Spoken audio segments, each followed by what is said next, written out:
Bob Kramer, and this is our F-14 presentation. You probably have the one page from the book that talks all about it, but we'll go a little bit beyond that today and talk about a little bit about this specific airplane, how they got it here, where it came from, etc., etc. This is an F-14A, and in full disclosure, you probably never bring a tour like we just did, but for today we'll do that. Typically those doors are locked. If you come out, you might get locked out, so the presentation point is typically from inside the doors there, or if you have a lot of time, you can come around the way we left the PLC this morning. You can come down to the Peace Plaza where those flags are, or direct guests to this F-14. Over 700 of these were made, and interestingly enough, we sold 80 to the Iranians before the revolution and delivered 79. So when this plane went out of service and it flew in active combat conditions for exactly 32 years, most of them were destroyed to keep parts from getting into the hands of the Iranians, who still have them today. This aircraft is one that came to us from the Navy. It was its last assignment was what was known as Top Gun School at the time, up at Fallon Naval Air Station, about 400 miles straight north from here, near Reno.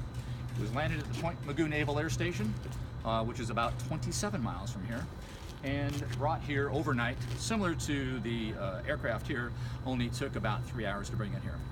In its current configuration, the wings are swept back, but they still had to take a couple of light poles down to get it through here.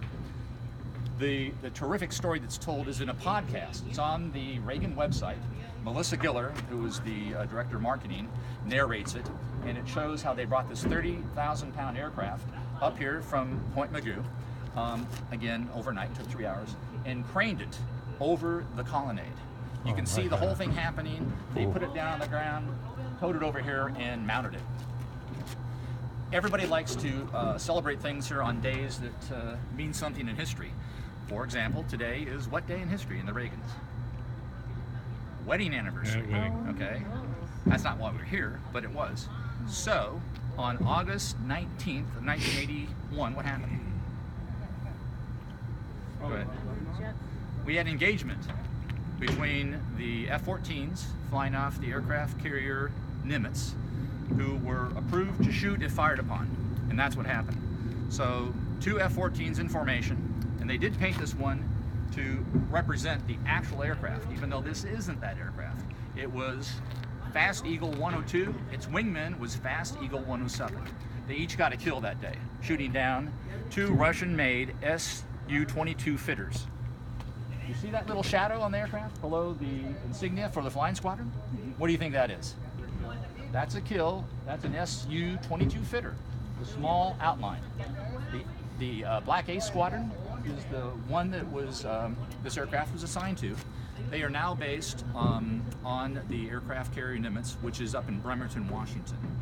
Their permanent squadron location is at Lemoore Naval Air Station, 225 miles north of here, not too far from Fresno.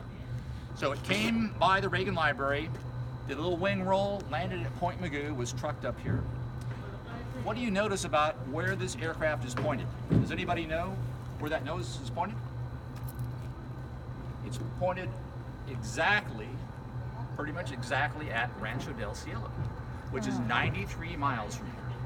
Okay, back to the F-14. So we know that this plane here, when it was brought to the Reagan Library, the manual tells us it weighs 30,000 pounds. So that informs us that the engines were removed. This plane, empty, without fuel, without any armament on board, weighed 40,000 pounds. The max weight was about 70,000.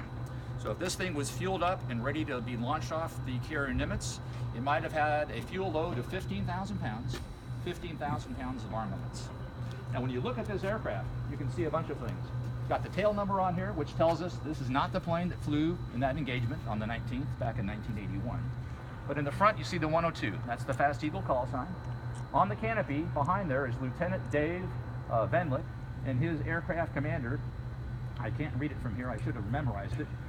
Was another naval aviator.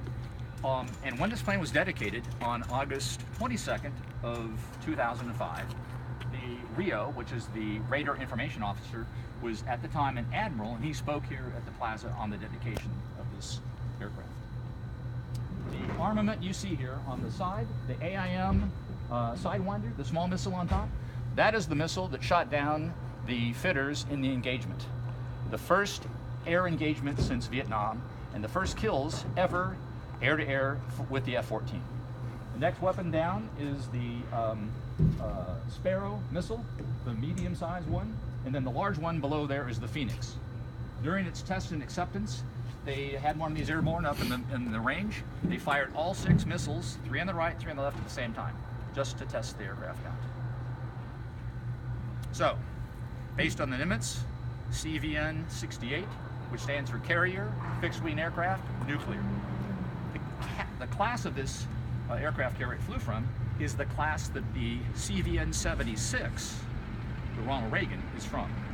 So this was the first nuclear carrier in that class, Nimitz class, and the Reagan is part of that class. Any questions about our